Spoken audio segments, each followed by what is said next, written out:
मोदी जी ने ट्रम्प के 4 follow up calls ignore कर दिए थे। अब इंडिया इतना पावरफुल हो गया है कि हम एक सुपर पावर को ऐसे सीन पर छोड़ सकते हैं। मोदी जी ने लेट्स से ट्रम्प के साथ बात की फोन पे, 5 मिनट बाद ट्रम्प ट्वीट डालेंगे कि मोदी हैज एक्सेप्टेड दिस।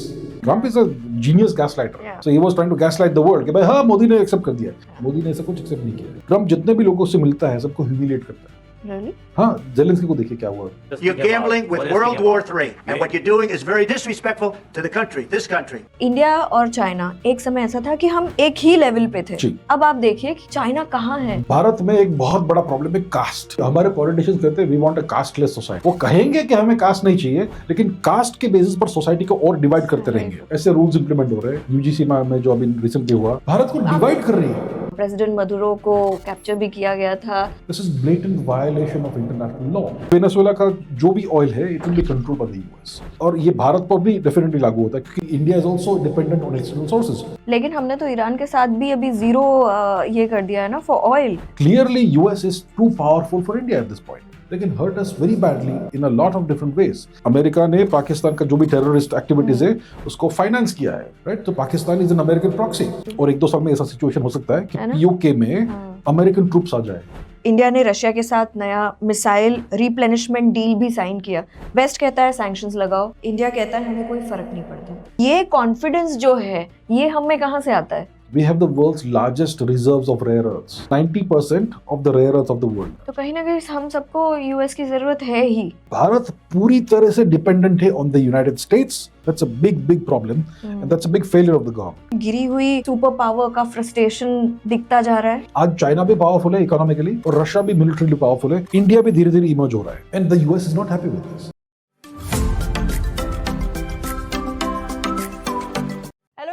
नमस्ते, welcome back to the Rabia Sada show. आज हमारे साथ जुड़े हैं एक ऐसी पर्सनालिटी जो सिर्फ हिस्ट्री पढ़ते ही नहीं, उसे डिसेक्ट करते हैं, डीकोलोनाइज करते हैं। थियोरेटिकल फिजिसिस्ट, हिस्टोरियन और जियोपॉलिटिक्स के किंग अभिजीत चावड़ा जी। नमस्ते sir, welcome to the show. नमस्ते, thank you so much for having me. Abhijit ji, जैसे हम आज बात करने वाले हैं what is actually happening around in geopolitics globally. तो अभी हमें पता है कि वेनेजुएला में क्या हुआ था, ऑपरेशन एब्सोल्यूट रिजॉल्व, जहां पर प्रेसिडेंट मदुरो को कैप्चर भी किया गया था और उनकी वाइफ और उन्हें पकड़कर मैनहट्टन की जेल में डाल दिया गया। लेकिन यूएस प्रेसिडेंट कहते हैं कि ये सिर्फ ऑयल रिसोर्सेज के लिए ही है।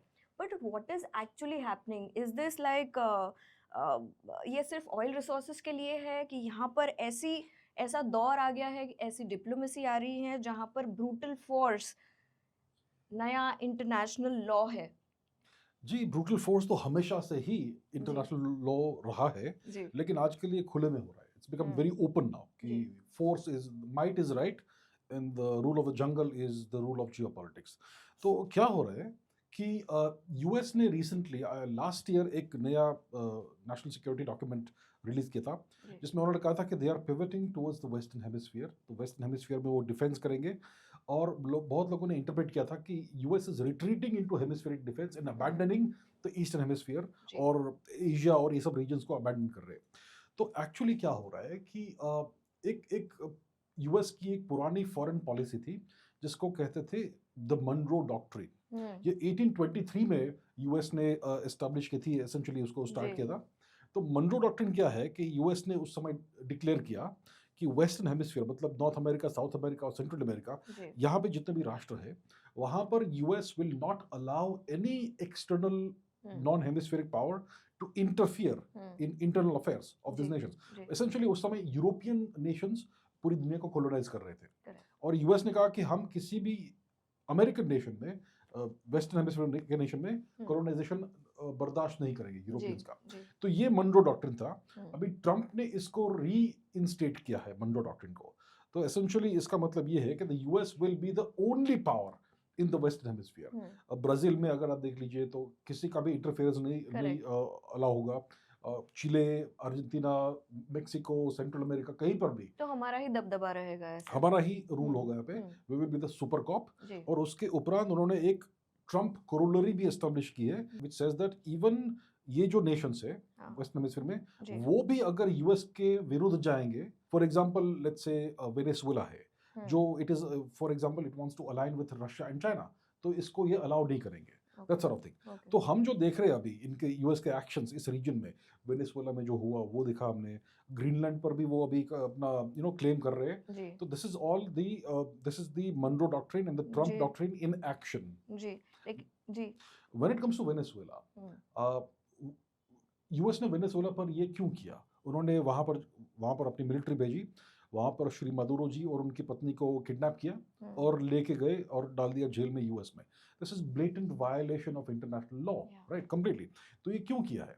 और उन्होंने क्या किया कि सिर्फ मदुरो और उनकी पत्नी को किडनैप किया, बाकी किसी को कुछ नहीं किया। उन्होंने वेनेजुएला में रेजिम चेंज नहीं किया।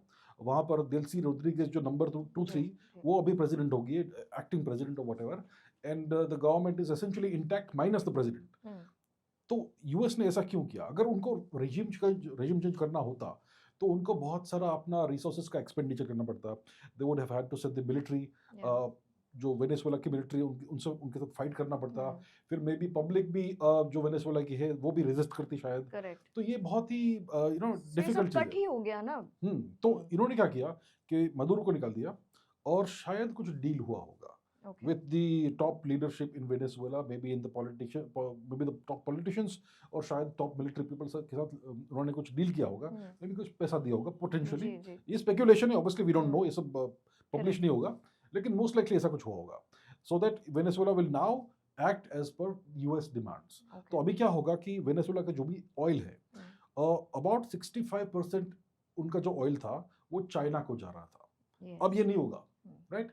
और चाइना का जो ऑयल इंपोर्ट्स है उसका सिर्फ 3-4% वेनेजुएला से आ रहा था। So it is not a big dent in China's oil imports, but it is still there. तो अभी वेनेजुएला का जो भी ऑयल है it will be controlled by the US. Venezuela जिसको बेचेगा वो यूएस डिसाइड करेगा एंड सो ऑन। सो अभी यूएस कह रहा है कि Venezuela should sell oil to India, क्योंकि इंडिया के पास रिफाइनरी है which can handle the extra heavy crude sour oil which comes from Venezuela. तो एसेंशियली वेनेजुएला पे क्यों किया इन्होंने? First of all to establish US supremacy in western hemisphere, और दूसरा to cut off one of the sources of China's oil supply. तो इसलिए ये किया है यूएस ने वेनेजुएला। बट आपने देखा, आप ऑब्वियसली आपने देखा ही होगा कि कितनी जल्दी ये आर्मी वालों ने ये ऑपरेशन किया था। I mean with in 6 to 8 minutes they were out. So imagine कितने पहले से ये प्लानिंग की गई होगी, और building the same kind of place were the president was Venezuela के, और किस तरीके से जाएंगे, किस तरीके से अंदर उन्हें कैप्चर करेंगे। लाइक कितनी बार उन्होंने ये practice, like out with in just 6 to 8 minutes। It is very interesting, बहुत इंटरेस्टिंग चीज है ये कि जब अमेरिकन हेलीकॉप्टर्स आए कराकास जो कैपिटल है वेनेजुएला का, उसके एयर स्पेस में, और जो भी उन्होंने ऑपरेशन किया, there was essentially no resistance from the Venezuelan military. एक ही रॉकेट किसी ने फायर किया था, और जिसने भी वो रॉकेट फायर किया अगेंस्ट हेलीकॉप्टर, उसका हम समझ सकते क्या क्या हाल हुआ होगा, उनको डिस्ट्रॉय कर दिया होगा। तो एसेंशियली ये आए, मदुरो जी को उठा के ले गए, and there was no resistance. मतलब अगर आपको कुछ करना है तो there are 2 ways of doing it. You do it the hard way or the easy way. Hard way मतलब आप अपने सोल्जर्स भेजिए, फाइट कीजिए, गन फाइटिंग, फायर फाइटिंग, कुछ लोग यहाँ मरेंगे, कुछ लोग वहाँ मरेंगे, दैट इज वन वे। दूसरा वे है पैसा दो, काम खत्म करो। So the Americans did the easy way. इन्होंने definitely कुछ लोगों को पैसा दिया होगा, and that's why they were able to get in, take the guy and get out without any casualties. तो ये हुआ। आपने अभी ना मॉनरो डॉक्ट्रिन की बात करी जी। तो जैसे ट्रम्प ने मॉनरो डॉक्ट्रिन बोल के क्लेम किया कि वेस्टर्न हेमिस्फीयर में, जैसे आपने बताया कि यूएस डोमिनेंस को कोई क्वेश्चन ही नहीं कर सकता। तो क्या आप को ये लगता है कि ये रिसोर्स इंपेरियलिज्म का नया अवतार है, जहां आने वाले वक्त में इंडिया के नेबरहुड पर भी कहीं ना कहीं ये हिट कर सकता है? जी डेफिनेटली। यूएस अभी क्या कर रहा है कि देखिए, यूएस के पर्सपेक्टिव से उनके सबसे बड़े एडवर्सरीज, राइवल्स कौन है? एक तो इकोनॉमिक पर्सपेक्टिव से चाइना है, और दूसरा मिलिट्री पर्सपेक्टिव से रशिया है। ये उनके 2 बड़े शत्रु हैं। ओके, अब रशिया ऐसा राष्ट्र है जिसके पास सारे रिसोर्सेज है, सबसे बड़ा नेशन है विश्व का, और इतनी टेरिटरी है उनके पास कि दुनिया के सारे रिसोर्सेज जो उनको चाहिए होंगे सब है। ऑयल है, गैस है, मिनरल्स है, कोल है, व्हाटएवर जो भी चाहिए सब कुछ है। चाइना के पास वो लग्जरी नहीं है।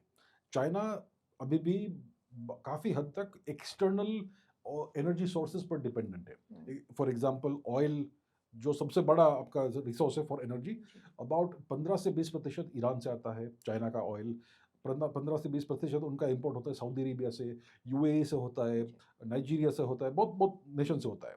तो यूएस क्या कर रहा है, it wants to control all the sources of China's energy, ताकि इन द फ्यूचर कुछ चाइना को अगर हमें उनको कंट्रोल करना है तो उनके लिए बहुत आसान हो। तो और ये भारत पर भी डेफिनेटली लागू होता है, क्योंकि India is also dependent on external sources for oil. हमारे पास पूरे ऑयल रिसोर्सेज नहीं है। तो यूएस का जो एनर्जी इंपीरियलिज्म है, it is not just energy imperialism, it's about controlling all the resources.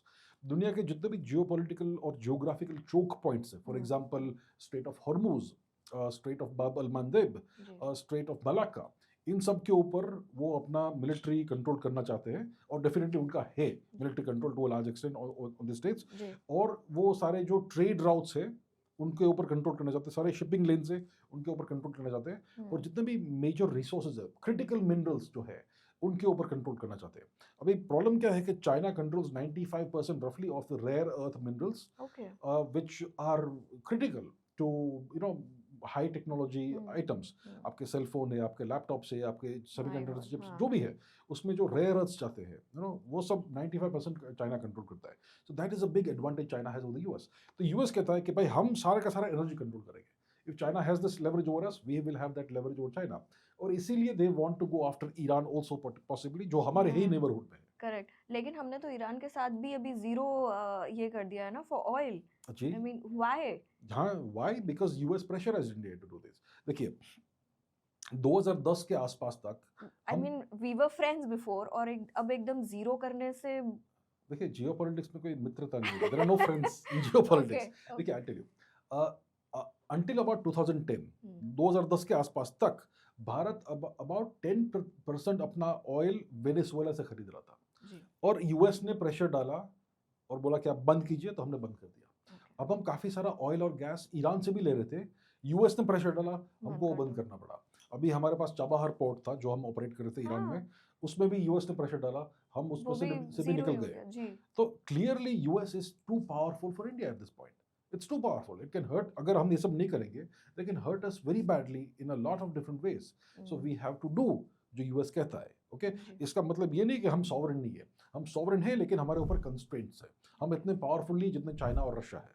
Okay, तो ये सिचुएशन है, और यूएस चाहता है कि भारत के ऊपर भी इस प्रकार का दबाव आए, ताकि वो भारत को भी कंट्रोल कर सके। या सो ईरान फॉर एग्जांपल, ईरान में काफ़ी सारे प्रॉब्लम्स चल रहे हैं इंटरनली।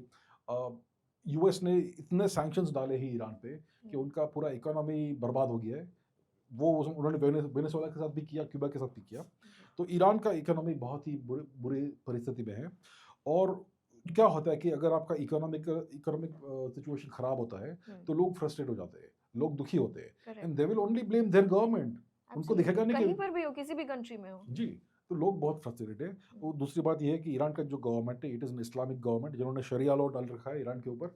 और बहुत सारे लोग जो ईरान में है वो चाहते नहीं है कि they want to live under sharia law. बहुत सारे लोग अपेरेंटली ईरान में मुस्लिम नहीं समझते अपने आप को, एंड सो ऑन। तो ये सब इंटरनल प्रॉब्लम्स ईरान में। अब भारत और ईरान का रिलेशनशिप ठीक ठाक है, it's not a bad relationship. We were cooperating in multiple things. Chabahar Iran ने हमको दिया था। दूसरी बात है कि आर्मीनिया नाम का नेशन है कॉकेसस रीजन में, जिसको टर्की नष्ट करना चाहता है। Turkey wants to wipe Armenia out of the map of the world. Okay, और ईरान और भारत कोऑपरेट कर रहे हैं to keep Armenia alive. Okay, Armenia is a Christian nation, Iran is an Islamic Shia nation, Bharat is a majority Hindu nation. So majority Hindu nation with Islamic Shia nation are working together to keep a Christian nation alive. And who is opposing this Christian nation? Turkey, Azerbaijan and Israel. तो भारत और Israel इस चीज़ में opposite sides में है। तो India और भारत और Iran के बीच में काफ़ी अच्छा रिलेशनशिप है, काफ़ी अच्छा कोऑपरेशन है।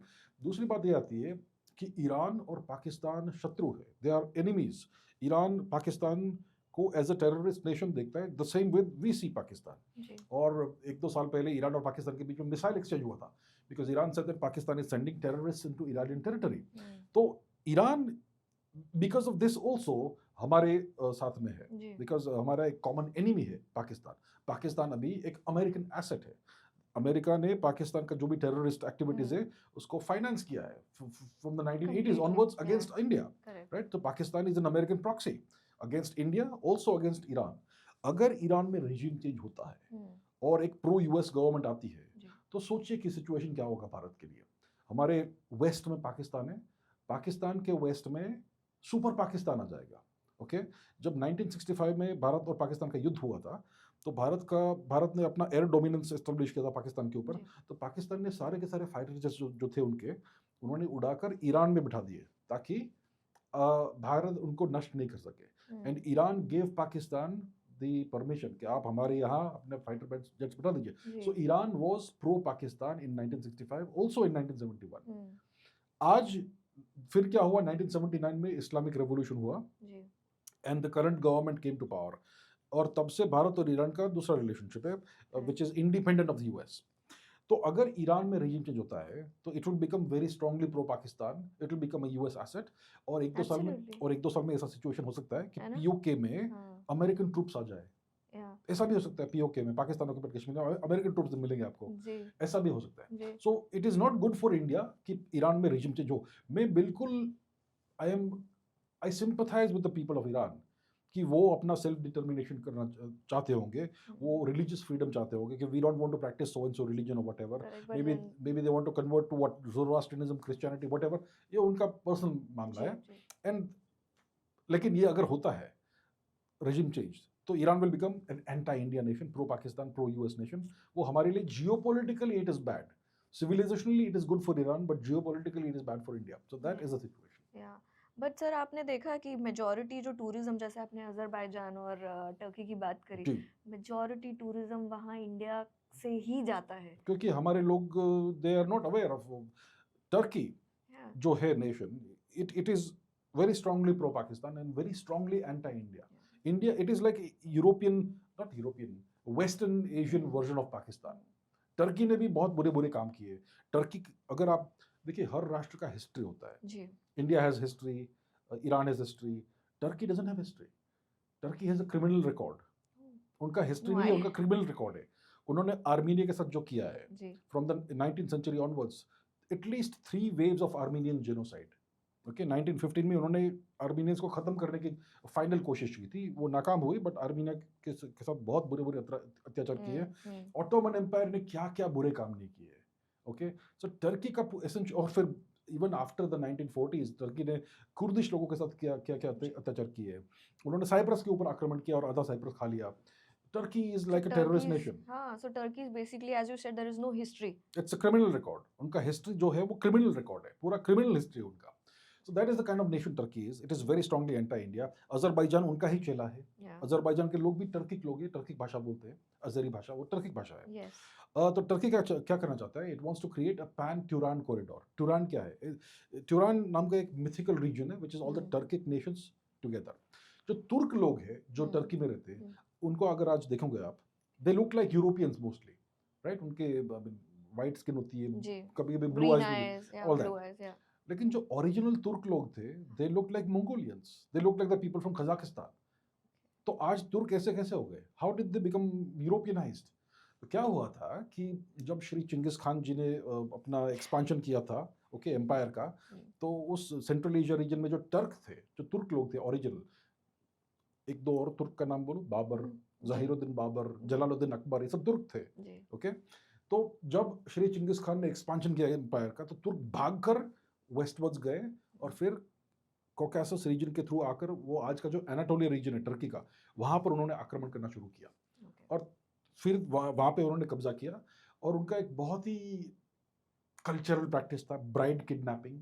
वो महिलाओं को किडनैप करते थे, जो लोकल एनाटोलियन लोग। देखिए, ओरिजिनल जो रीजन है ना टर्की का, इट वाज ग्रीस। वहाँ पे ग्रीस, आर्मीनियन और एनाटोलियन लोग रहते थे। और वहाँ पे जो हेल्पलेस लोग थे, उनकी महिलाओं को किडनैप कर करके, उनके साथ शादी कर करके उन्होंने अपना पूरा रेस चेंज कर दिया। तो आज टर्की के जो लोग हैं, they are genetically Greek and Armenian, but culturally and linguistically Turkish. Okay, तो टर्की क्या करना चाहता है? It wants to create a whole corridor, geographical corridor of Turkic nations, starting from Turkey, including Azerbaijan, and east of the Caspian Sea, Turkmenistan, Kazakhstan, Uzbekistan etcetera, इन सब nations का एक पूरा एक कंटिन्यूम करना चाहता है।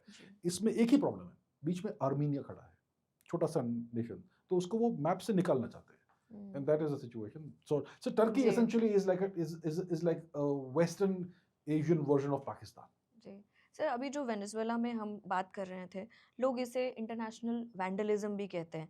अब इंटरनेशनल लॉ और यूएन चार्टर मतलब बस रद्दी का टुकड़ा रह गया है, कुछ मतलब नहीं है इसका, है ना? ओके, इंडिया के लिए इसका क्या इम्पैक्ट होगा जब यूएस ग्लोबली सारे ऑयल सप्लाईज को कंट्रोल करने के लिए करने लग जाएगा, तो इस पर इंडिया का क्या इम्पैक्ट होगा? इंडिया के ऊपर काफी यूएस का लेवरेज बढ़ जाएगा। अभी देखिए, हम कहाँ से ऑयल इंपोर्ट करते हैं।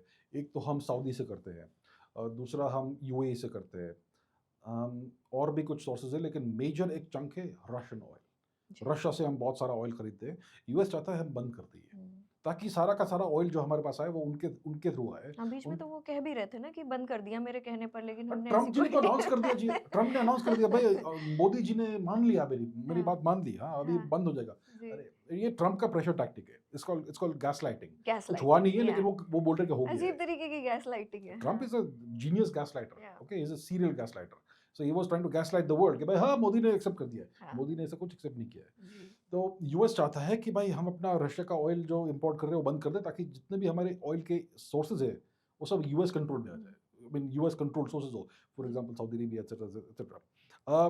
तो अगर ये सब यूएस करेगा, लेट्स से ईरान में रिजिम चेंज करेगा, वेनेजुएला पे ऑलरेडी उन्होंने कब्जा कर लिया है, इससे भारत के ऊपर प्रेशर बढ़ेगा obviously. So we will also have to ensure कि हमारे जो ऑयल सोर्सेज है, एनर्जी सोर्सेज है, वो अच्छे से डाइवर्सिफाइड रहे, एक दो जगह से ही नहीं है, 5, 6, 7, 8 जगह से आए, ताकि वी हैव ऑप्शंस। अगर एक दो बंद हो गए तो हम कहीं और से we can increase the oil imports. तो Russia is a very big source for us and we can not stop that. Sir, अभी हमारे इंडिया के एक पॉलिटिकल एनालिस्ट है Shri Brahma ji, you must be knowing him, तो उनका कहना है कि वेनेजुएला का जो इंटरवेंशन था पनामा 1989 जैसे दिखता है, जी बिल्कुल, है ना, पर इसका नैरेटिव 2003 इराक इन्वेजन जैसा है।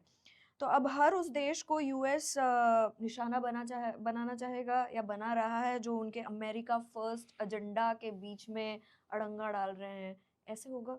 जी, यूएस जितने भी छोटे राष्ट्र हैं उन सबको बुली करेगा, स्पेशली जो इंपॉर्टेंट नेशन से फ्रॉम सर्टेन पर्सपेक्टिव्स। अगर आप छोटे राष्ट्र हो तो आप इंपॉर्टेंट किस प्रकार से हो सकते हो टुवर्ड्स द यूएस? एक तो आपके पास कोई क्रिटिकल मिनरल्स हो आपके टेरिटरी में, तो आप इंपॉर्टेंट हो गए। बहुत सारे अफ्रीकन नेशन से, डर्ट पुअर नेशंस लेकिन रिसोर्स रिच नेशंस, तो उनको ये लोग कॉलोनाइज करेंगे। नियो कॉलोनाइजेशन ऑलरेडी हो, अफ्रीका में तो सब हो चुका है। अगर आपके पास कोई क्रिटिकल मिनरल्स है, अगर आपके पास कॉपर है, गोल्ड है, सिल्वर है, कोल है, जो कोई भी इंपॉर्टेंट रिसोर्स है आपके नेशन में, और आप छोटे नेशन हो, then you will be bullied by the US and made to do whatever they say. तो ये डेफिनेटली हो रहा है, डेफिनेटली और होगा।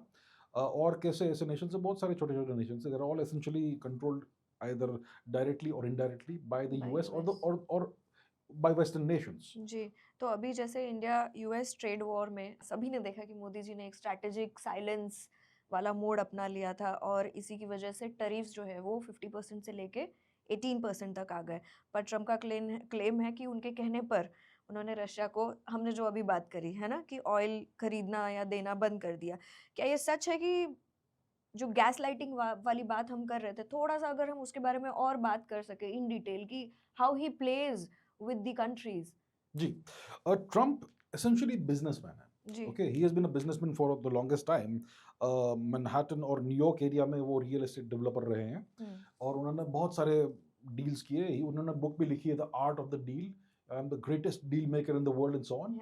तो ट्रम्प क्या करते हैं, वो कल्टिवेट करते हैं an air of strategic of unpredictability, कि भाई वो चाहता है कि आपके दिमाग में कभी आप सोच ही नहीं पाए कि ट्रम्प क्या करेगा next. Unpredictable, he wants to be unpredictable, as unpredictable as possible, और वो ऐसा ये एयर कल्टिवेट करते हैं कि मैं कुछ भी कर सकता हूँ कभी भी, you can never know what I'm thinking and what I'm going to do।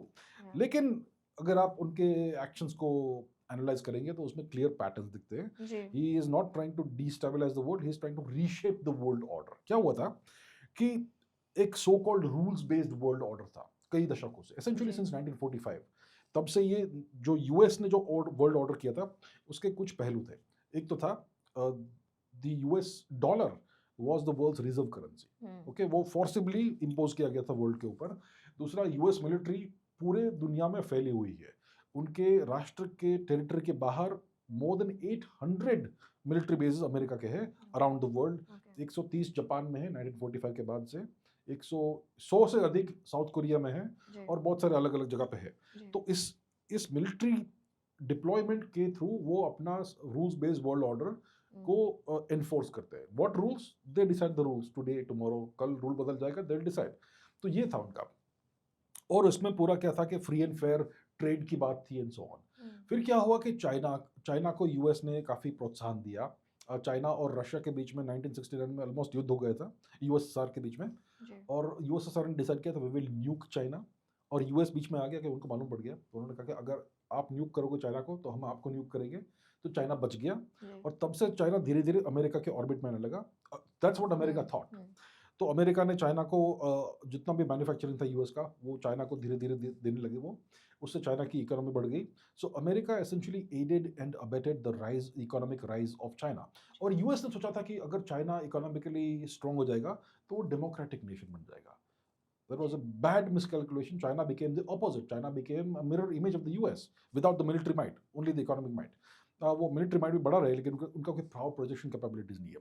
तो यूएस ने चाइना के साथ ये बहुत बड़ा मिसकैलकुलेशन किया कि they thought that China will become democratic. तो ये था। तो सो द फिर लास्ट 20 ईयर्स में यूएस ने कैलकुलेट ये देखा है कि हमने जो रूल्स बेस्ड वर्ल्ड ऑर्डर बनाया है it is actually helping China more than us, तो हमें इस ऑर्डर को चेंज करना पड़ेगा। तो अभी ट्रम्प ये कर रहे हैं, he is completely reshaping the world order. अभी पूरा यूएस का बुलिंग इसमें चलेगा, and all other nations that are either rising or have reason will be squeezed, will be contained. तो यूएस ने ऑलरेडी इंडिया के ऊपर भी एक कंटेनमेंट पॉलिसी का उन्होंने इम्पोज किया इंडिया के ऊपर। फॉर एग्जांपल 2022 में पाकिस्तान में रेजिम चेंज किया यूएस ने। Imran Khan was kind of pro China, Imran Khan को हटाया और ये शहबाज शरीफ को लाए, और फिर Asim Munir. So now Pakistan is like a doggy of the US, okay, pet dog. फिर 2024 में शेख हसीना को निकाला बांग्लादेश से। She was the democratically elected leader of Bangladesh, उनको रेजिम चेंज करवाया और अभी बांग्लादेश फिर से ईस्ट पाकिस्तान बन गया है। It's also a US asset. फिर लास्ट ईयर नेपाल में रेजिम चेंज किया। तो हमारे ही बैकयार्ड में, हमारे इंडियन सबकॉन्टिनेंट में वो हमको कंटेन कर रहे हैं through all these regime change operations. That's how powerful they are. So India को कंटेन कर रहे, चाइना को कंटेन कर रहे, रशिया को यूक्रेन में विजिट के कंटेन कर रहे। So US wants to control the entire world order. So it is reshaping the world order, and that's what we're going to see. जी, बट ये कहीं ना कहीं वॉशिंगटन की जो कोअर्सिव पावर है, अब ऐसा कह सकते हैं कि इंडिया पर काम नहीं कर रही है because of the my previous question कि मोदी जी जैसे उन्होंने साइलेंट स्ट्रैटेजी को अपनाया। हाँ, that's what you asked. ठीक है। Well, it can work to a certain level. Maybe it will not to work they will not get everything they want. Modi ji ने बहुत उचित स्ट्रैटेजी अपनाई है when it comes to Trump's bullying. Last year से उन्होंने ये ट्रेड वॉर शुरू की, टैरिफ वॉर शुरू किए दुनिया भर के नेशंस के ऊपर। चाइना के ऊपर 125% टैरिफ लगाए थे, फिर भारत के ऊपर 25 लगाए, फिर वापस और 25 डाल दिए because we are purchasing Russian oil. और भारत और यूएस के बीच में लास्ट ईयर ट्रेड एग्रीमेंट होने वाला था, trade deal, free trade agreement, वो हुआ ही नहीं। Deadline kept getting on pushed. और इसका कारण ये था कि US was adopting a maximalist position कि आप अपना पूरा इकोनॉमी खोल दीजिए, आप हमारे गुड्स के ऊपर 0% टैरिफ लगाइए, हम अपना एग्रीकल्चरल गुड्स आपके कंट्री में डालेंगे, आपको एक्सेप्ट करना होगा, हम डेयरी प्रोडक्ट्स डालेंगे आपके कंट्री में एक्सपोर्ट करेंगे, आपको एक्सेप्ट करना होगा, और हम आपके कंट्री के गुड्स को मे बी 20% 18% पे टैरिफ करेंगे। So completely unequal master servant kind of relationship. और उससे क्या होता है, देखिए हमारे ऊपर 50% टैरिफ लगे हुए हैं, राइट। और बहुत लोग कंप्लेन कर रहे थे भारत में कि इससे हमारी बहुत सारी बिजनेसेस जो है उनको काफ़ी नुकसान हुआ है। क्योंकि अगर हमारी कोई बिजनेस है भारत में जो कुछ गुड्स एक्सपोर्ट करती है टू द यूएस, अभी ट्रम्प ने 50% टैरिफ डाल दिए, तो they will stop getting orders from the US naturally, because जो इंपोर्ट कर रहा है यूएस में जो बंदा है, he has to pay the tariffs to the US government. तो अभी हमारे जो कंपनीज है उनके बिजनेस पे काफ़ी सारा इम्पैक्ट हुआ है इसका। लेकिन अगर आप सोचिए, अगर मोदी जी ने बोल दिया हाइपोथेटिकली कि we will accept your demands, हम आपके सारे गुड्स को अलाउ करेंगे विद 0% टैरिफ्स, तो क्या होगा?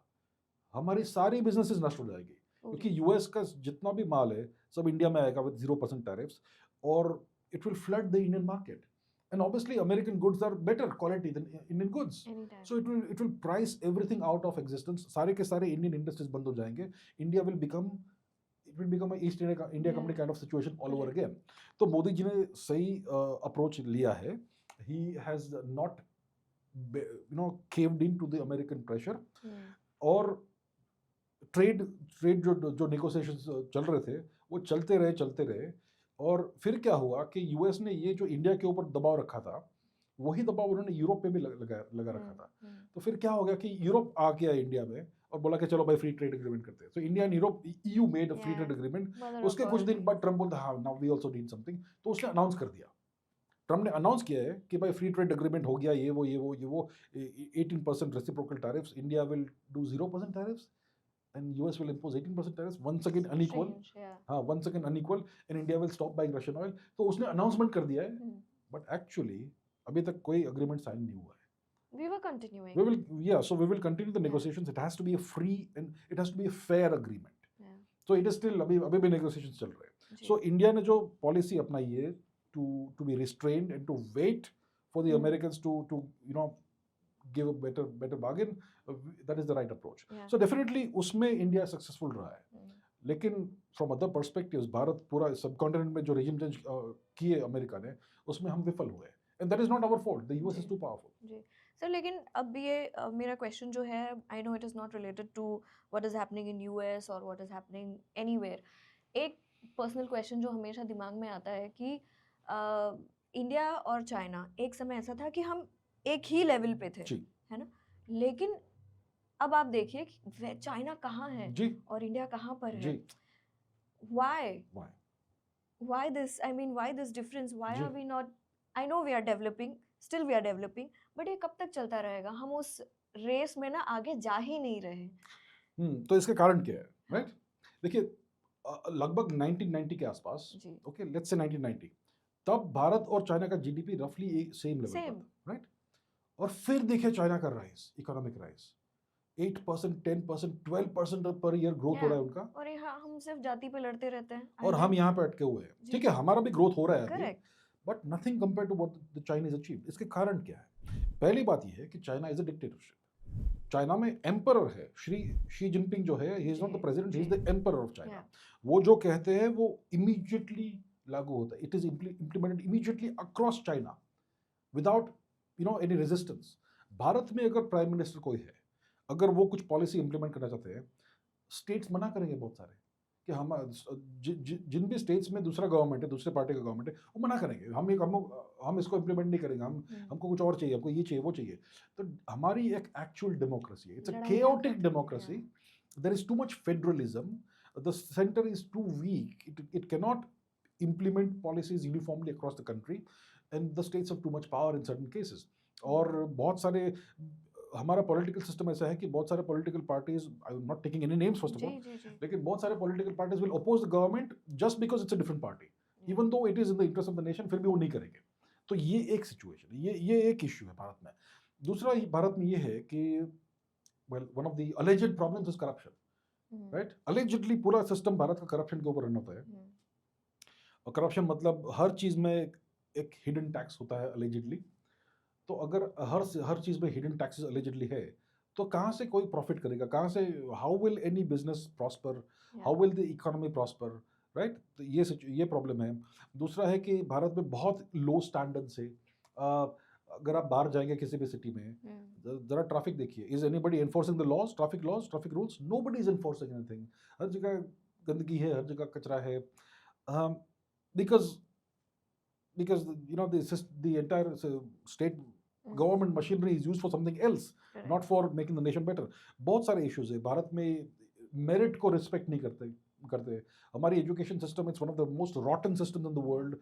New education policy 2020, what has it done? Nothing. It's a joke. It is like putting a band-aid on a gunshot wound. किसी को आपने गोली मारी है, उसके ऊपर band-aid लगा दीजिए. That is the new education policy 2020. It doesn't. देखिए भारत का जो पॉपुलेशन है, हमारे में बहुत पोटेंशियल है, लेकिन वो पोटेंशियल क्यों वेस्ट हो रहा है? Because the quality of the population is very poor because of the education system. China ने अपने एजुकेशन, चाइना का जो जैसे राइज होता है, ओके, आप देखेंगे this from the 1990s onwards, the Chinese spent trillions of dollars in reforming their education system. आज टॉप 100 यूनिवर्सिटीज में बहुत सारी चाइनीज यूनिवर्सिटीज है, they are better than the US. वहाँ पे कोई करप्शन नहीं है, वहाँ पे merit is number 1, merit is respected. Bharat में क्या है कि आप हर जगह रिजर्वेशन है, रिजर्वेशन, यूजीसी रिजर्वेशन, वो रिजर्वेशन. देखिए reservation maybe it's not a bad thing, लेकिन reservation should never be given on the basis of caste. It should be given on the basis of a family's financial condition. Exactly, and this is why a lot of people we see are going outside India. क्योंकि बाहर merit के basis पे आपको admission मिलेगा, लेकिन यहाँ पर reservation की वजह से ही आदमी परेशान हो जाता है. देखिए अजीब बात ये है, ओके, हम रोते रहते हैं, भारत के पॉलिटिशियंस रोते रहते हैं, ब्रेन ड्रेन हो रहा है. आप ही तो कर रहे हो. हाँ, सिचुएशन मैं आपको अजीब सिचुएशन बोलता हूँ. करेक्ट. भारत का स्टूडेंट है, he wants to do something good in life. वो चाहता है कि वो चाहता है या चाहती है कि उनका अच्छा करियर हो और वो they rise to the full extent of their potential. Bharat में उनको दिखता है कि इट इज नॉट पॉसिबल. तो क्या करेंगे वो कैसे भी करके पैसा ले, लोन लेके. Even the middle class is doing that. Middle class, so वो लोन लेके कुछ भी करके यूएस जाएंगे. वहाँ पे उनको कैसे सिचुएशन मिलेगी? वो यूएस में किसी कॉलेज यूनिवर्सिटी में भर्ती हुए, उनको कौन टीच कर रहा है? भारतीय professor. The teacher and the professors, they also are Indian, and the students are also Indian. तो Indians को ही टीच कर रहे हैं, लेकिन भारत के बाहर करना पड़ रहा है उनको. We are not able to keep our wealth या जो ब्रेन है वो हम खुद भारत में रिटेन नहीं कर पा रहे हैं. हमारा all of them are going out. हमारा सिस्टम ऐसा है, education system, it seeks out and identifies talent and destroys it. And it seeks out and elevates mediocrity. पूरा का पूरा सिस्टम इज रॉटन. अगर हमने अपना एजुकेशन सिस्टम पूरी तरह से ओवरहॉल और रिवैम्प नहीं किया, रिफॉर्म नहीं किया, भारत का कोई फ्यूचर ही नहीं है. ओके, और ये बिल्कुल हिडन चीज है, लोगों को दिखता नहीं है कि education system is the key to everything. Exactly. And आपने जो अभी टैक्स की बात करी है, a lot of people I know tax देने की वजह से ही वो बाहर जाकर काम कर रहे हैं. तो ये तो I understand tax is very important. Tax is important, correct, लेकिन हिडन टैक्सेस भी होते हैं allegedly. ओके, टैक्स तो एक तो ऑलरेडी है, टैक्सेशन सिस्टम काफी कमबरसम है भारत का. उसके ऊपर से हिडन टैक्सेस भी allegedly है, जो हर जगह देने पड़ते हैं, आपको कट देना पड़ता है allegedly. यूं ही आदमी परेशान हो रहा है. क्यों रहेगा कोई यहाँ पे? अब यूएई जाइए, 0% टैक्स. अगर आप if you are person of substance, 0% tax. क्यों कोई यहाँ पे काम करेगा? वहाँ बैठ के काम करेंगे. वो तो बोल रहे हैं यहाँ करो, यहाँ प्रॉपर्टी ले लो. हाँ, दे वांट गुड पीपल. तो हमने जानबूझकर ये सिस्टम बना के रखा है कि हर जगह, every step of the way you are facing obstacles. The system is telling everybody get out of this country. We only want the most mediocre people in the country. अगर आप अच्छे हो, अगर आप में कोई क्वालिटीज है, आप बाहर निकल जाइए, get out of the country. तो what are we doing? We are digging the grave of our country. ये system is designed to do that. और अभी और भी ऐसे rules implement हो रहे हैं in recent times. UGC में जो अभी recently हुआ, I mean what are we doing? हम भारत को डिवाइड कर रहे हैं लोग. हम देखिए, हमारे पॉलिटिशियंस कहते हैं we want a casteless society. But आपने देखा कहाँ कोई बोला ही नहीं यूजीसी पे. हमारे पॉलिटिशियंस कहते हैं we want a casteless society. So Bharat में एक बहुत बड़ा प्रॉब्लम है कास्ट है. तो कास्ट क्यों है भारत के अंदर प्रॉब्लम? आपके जितने भी गवर्नमेंट डॉक्यूमेंट्स है, बर्थ सर्टिफिकेट है, स्कूल सर्टिफिकेट है, स्कूल लिविंग सर्टिफिकेट है, व्हाटएवर सर्टिफिकेट, सब में कास्ट है. हर जगह कास्ट है. पॉलिटिक्स में कास्ट के ऊपर होता है. आपको अगर कास्टलेस सोसाइटी चाहिए, कास्ट को नष्ट कर दो, अनाहिलेट कास्ट. सारे डॉक्यूमेंट से कास्ट निकाल दो. और रिजर्वेशन अगर आपको देने हैं तो give reservation on the basis of financial condition, not caste. आपके प्रॉब्लम सॉल्व हो गए. लेकिन नहीं, वो कहेंगे कि हमें कास्ट नहीं चाहिए, लेकिन कास्ट के बेसिस पर सोसाइटी को और डिवाइड करते रहेंगे. Okay, they are dividing India. We have to unify India. हमको सबको साथ में लेके जाना है, आगे जाना है. But they are dividing India further. So clearly India will have no future if this continues. Exactly. और कोई कहीं से बोला भी नहीं अभी, यहाँ ऑपोजिशन से भी कोई बोला नहीं कि हाँ एक मैसेज चला जाता होगा कि यहाँ कोई कुछ बोलेगा नहीं, चुप रहिए. और वहाँ से भी किसी ने बोला नहीं. Nobody is talking about it. Strange. Sad, unfortunate. Yeah. So हम फिर से आ जाते हैं यूएस पर. यूएस के प्रेशर के बावजूद, जैसे हमने अभी बात की, इंडिया ने रशिया के साथ नया मिसाइल रिप्लेनिशमेंट डील भी साइन किया है ना, जो 2000 S-400 जिसकी डिलीवरीज 2026 में होने वाली है, कंप्लीट होगी। वेस्ट कहता है सैंक्शंस लगाओ और इंडिया कहता है हमें कोई फर्क नहीं पड़ता। तो ये कॉन्फिडेंस जो है ये हमें कहाँ से आता है? ये कॉन्फिडेंस हमें इससे आता है कि we have other options apart from the US. हमारा ट्रेड डील यू से है के साथ है, ऑस्ट्रेलिया के साथ है, यूएई के साथ है, बहुत सारे हमारे पार्टनर्स है, nations who want to work with India. Okay, और सिचुएशन ये भी है कि the US is openly supporting Pakistan economically and militarily against India. Operation Sindoor के बाद I am sure the Americans are sending money, arms, ammunition, whatever to Pakistan. Pakistan में जो भी डेफिशिएंसीज दिखी मिलिट्री, उसको वो फिल करना चाहेंगे। सऊदी अरेबिया जो एक यूएस एसेट है, they have tied up with Pakistan mutual defence partnership, right, उन्होंने ये डील किया है। तो यूएस पूरा जो सिस्टम है उसको रिग कर रहा है अगेंस्ट इंडिया। तो obviously we have to look out for interest, इसलिए वी हैव टू, और हमारा सबसे पुराना tried and true tested partner है Russia, right. So we need to have excellent relationship with Russia, उसको हमें और आगे बढ़ाना है, and that's what we're doing. The confidence इसलिए है कि हमारे पास भी leverage है over the US. For example, हमारे पास, हमारे देश में अगर resources की हम बात करेंगे, we have the world's largest reserves of rare earths. Of rare? Rare earths. Okay. देखिए China, it controls 90% of the rare earths of the world, right? लेकिन सबसे ज़्यादा reserves भारत में है। Isn't it strange and perplexing and contradictory? ये क्या हुआ है कि चाइना के पास may be second largest reserves है, लेकिन they have developed the ability to extract the rare earths, refine the ore and purify it to commercial grade, and then they export it to the rest of the world. And we are not able to do we are doing nothing. हमने उसको mining भी शुरू नहीं किया हमने भारत में। तो this is the story of India, it's a story of wasted opportunities. आज भी हम उसको कर सकते हैं, right. So we have the largest reserves of rare earths, we have also all kinds of, we have the world's largest market, right, we have the world's fourth largest economy, soon to be third largest economy, fastest growing large economy in the world, economy that is projected to keep growing fast for the next 20 years at least, zero chance of recession. तो हमारे पास भी बहुत सारे ऐसे छोटे-छोटे leverages हैं which we can use. जी सब हम अभी आप बता रहे थे और पता भी है हमें सभी को कि जैसे ट्रम्प, आपने बताया कि अड़ नहीं सकते, बहुत पावरफुल है यूएस, है ना। लेकिन अभी रिसेंटली जो एक इंसिडेंट हुआ था, मोदी जी ने ट्रम्प के 4 फॉलो अप कॉल्स इग्नोर कर दिए थे, अवॉइड कर दिए थे, बायलैटरल मीटिंग्स जो हो रही थी उसे भी अवॉइड कर दिए। अब इंडिया इतना पावरफुल हो गया है कि हम एक सुपर पावर को ऐसे सीन पर छोड़ सकते हैं। देखिए ये पावर नहीं है, this is just a choice we are making. Avoid, avoid क्यों किया मोदी जी ने? क्योंकि अगर मोदी जी ने लेट्स से ट्रम्प के साथ बात की फोन पे, तो 5 मिनट बाद ट्रम्प ट्वीट डालेंगे कि Modi has accepted this this this this this, that will be used as a pressure tactic against India. वो ट्रम्प ही अनाउंस कर देगा मोदी ने हमारे सारी शर्तें मंजूर कर ली है, राइट। और अगर मोदी और ट्रम्प की मीटिंग हो गई तो Trump will humiliate Modi in some way. Trump जितने भी लोगों से मिलता है सबको ह्यूमिलिएट करता है। रियली? हाँ, जेलेंस्की को देखिए क्या हुआ। जेलेंस्की गया था व्हाइट हाउस, उसकी क्या हालत हुई थी। अभी रिसेंटली दावोस में ट्रम्प गए थे, उसने मार्क कार्नी को ह्यूमिलिएट किया, मैक्रोन को ह्यूमिलिएट किया। सो ट्रम्प ह्यूमिलिएट्स पीपल। अगर ट्रम्प और मोदी की मीटिंग हुई, ट्रम्प क्या करेगा, वो सीक्रेटली असीम मुनीर को भी वहाँ पे रखेगा और ट्रम्प और मोदी की हैंडशेक होगी। उसके बाद असीम मुनीर को रूम में लाएगा और वो बोलेगा कि मोदी जी आप इससे हैंडशेक कीजिए। So Modi will be put in a very very bad situation. तो इसीलिए Modi ji is avoiding Trump, he is also avoiding making a phone call with Trump unless there is some actual progress in the negotiations. तो ये actually एक बहुत ही वाइज approach है and it's a approach of self preservation. जी, ये Greenland और आर्कटिक वाला जो प्रेशर अलाइज हम जैसे बोल सकते हैं, ट्रम्प ने डेनमार्क को धमकी दी कि हमें ग्रीनलैंड दे दो या 25% टैरिफ झेलो, है ना। यहाँ तो अलाइज भी सेफ नहीं है। तो अब यूएस इतना डेस्परेट हो गया है कि नाटो को भी अब रिस्क पे डाल रहा है just for these Arctic routes and minerals. Desperate नहीं हो गया है, US knows it is the all powerful component of NATO.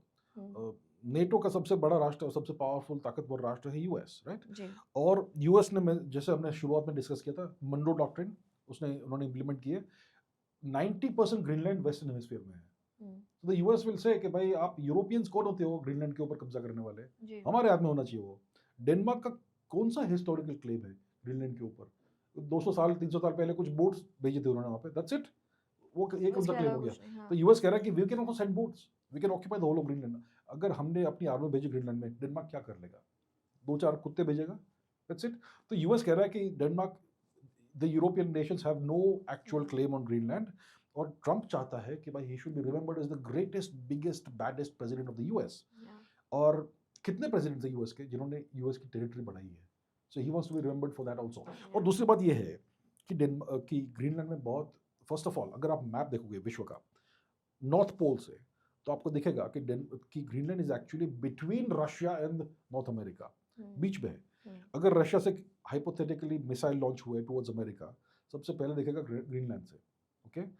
दूसरा, आर्कटिक रीजन में अभी बोल रहे हैं कि भाई अभी आइस कम हो रहा है, वहाँ पे शिपिंग लेन्स खुलने वाली है, तो अमेरिका डजंट वांट कि वहाँ पे रशियन और चाइनीज इन्फ्लुएंस आ जाए, so they want to control Greenland. तीसरी बात यह है कि ग्रीनलैंड में बहुत सारा ऑयल गैस है, बहुत सारे नेचुरल रिसोर्सेज है जो यूएस चाहता है। So because of all these reasons US wants Greenland. अभी अगर वो if they take Greenland, there is nothing the EU can do, there is nothing even NATO can do. NATO में एक article 5 है कि an attack on one member nation of NATO is going to be regarded as an attack on all the other nations. So everybody has to come to their defense. लेकिन अगर US ने Greenland लिया, which means US is attacking Denmark. So how can NATO fight against the US? The US is a NATO member. It doesn't work. So essentially, US has all the cards, and if they want to take Greenland, they can take it. I think eventually वो Greenland को one way or the other कब्जा कर लेंगे, ले ही लेंगे। Correct. जहाँ पर हम ग्रीनलैंड की बात कर रहे हैं, तो क्राइसिस जो है, ग्रीनलैंड क्राइसिस, वहाँ पे यूएस ने भी हाइब्रिड वॉरफेयर का यूज़ किया है ना। CIA, influencers, make America go away, ऐसे स्लोगन्स जो उन्होंने चलवाए भी हैं वहाँ पे। तो क्या हमें डर होना चाहिए कि कल को यूएस इंडिया के इंटरनल मैटर्स या नेबरहुड में भी ऐसा इन्फ्लुएंस कर सकते हैं कि ऑपरेशंस चला सकते हैं ऐसे? पिछले 3 साल में आराम से ईस्ट पाकिस्तान, वेस्ट पाकिस्तान में रेजिम चेंज किए, नेपाल में रेजिम चेंज किया, इंडिया के इंटरनल अफेयर्स में बहुत बहुत बहुत इंटरफेरेंस कर रहा है यूएस। अभी मणिपुर में क्या डिजास्टर सिचुएशन है, वहाँ पर पूरा एक आंदोलन चला है to create a new artificial nation, Kuki land for Christ. ये कौन कर रहा है? कुकी लैंड फॉर क्राइस्ट ये कौन कर रहा है? यूएस कर रहा है। मणिपुर में सिचुएशन ये है कि आधा Manipur is under foreign occupation by Kukis who have come from Burma. Kukis कोई बर्मीज भी नहीं है, they are not even Burmese. वो बर्मीज भाषा नहीं बोलते, वो बर्मीज कल्चर को भी रिस्पेक्ट नहीं करते, वो बर्मीज भी नहीं है, लेकिन अभी मणिपुर में आ गए वो। और so India is being forced to swallow this nonsense. तो यूएस हर जगह भारत के ऊपर दबाव कर रहा है, इंटरफियरेंस हर जगह कर रहा है। यूएस के जो diplomats, they do subnational diplomacy in India, they meet with leaders of various political parties in various states. ये सब क्या है? This is blatant overt interference in India's internal affairs. US बहुत समय से कर रहा है ये। बिकॉज नॉर्थ ईस्ट में भी हम देखते हैं इट्स परसेंटेज बहुत ज़्यादा है जहाँ पर कन्वर्जन हो चुका है। बाहर से आपको दिखेगा कि टेम्पल है, लेकिन अंदर जाके आप देखोगे तो मूर्ति नहीं है वहाँ। नॉर्थ ईस्ट में तो अभी चर्चेज दिखेंगे आपको, चर्चेज। इंडस्ट्रियल स्केल डेमोग्राफिक री इंजीनियरिंग हो गया है नॉर्थ ईस्ट में। अभी पंजाब में कर रहे हैं एलिजिडली, अलग अलग भारत के अलग अलग दूसरे स्टेट्स में कर रहे हैं। ये सब पैसा कहाँ से आता है? ये सब लीडरशिप कहाँ से आती है? अगर कुकीज जो है वो इतना बड़ा, उनके पास इतने सारे वेपन्स है, unlimited amounts of supplies of arms and ammunition, वो सब कहाँ से आ रहा है? और कुकीज जो ट्राइबल ग्रुप है, उनका लीडरशिप कहाँ से आ रहा है? स्ट्रेटेजी कहाँ से आ रही है? तो this is clear interference in India's internal affairs, top to bottom, left right, east west, हर जगह। सर, इंडिया ने अभी क्वाइटली ईयू के साथ जो डील साइन किया है, हम जिसे कहते हैं मदर ऑफ ऑल डील्स, है ना, तो लोग कह रहे हैं कि मोदी जी ने ये इसलिए किया कि यूएस डिपेंडेंस से वो पीछा छुड़ाना चाहते हैं कहीं ना कहीं। लेकिन बिना शोर मचाए हमने यूरोप के साथ हमने एक ऐसा सेफ्टी नेट बना लिया है जिसकी वजह से हमें जो हमें यूएस से बचा सकता है? Is that true? जी बिल्कुल, to a large extent it is true. See, दुनिया का सबसे बड़ा इकोनॉमी और मार्केट यूएस है। So no other market can compete with the US। लेकिन अगर कोई कंपेरेबल मार्केट है तो वो ईयू का मार्केट है। ईयू का टोटल जीडीपी लगभग 17 to 20 ट्रिलियन के बीच में होगा रफली। भारत का जीडीपी अबाउट 4-4.5 ट्रिलियन के आसपास है, so we are much smaller in terms of cumulative GDP compare to EU.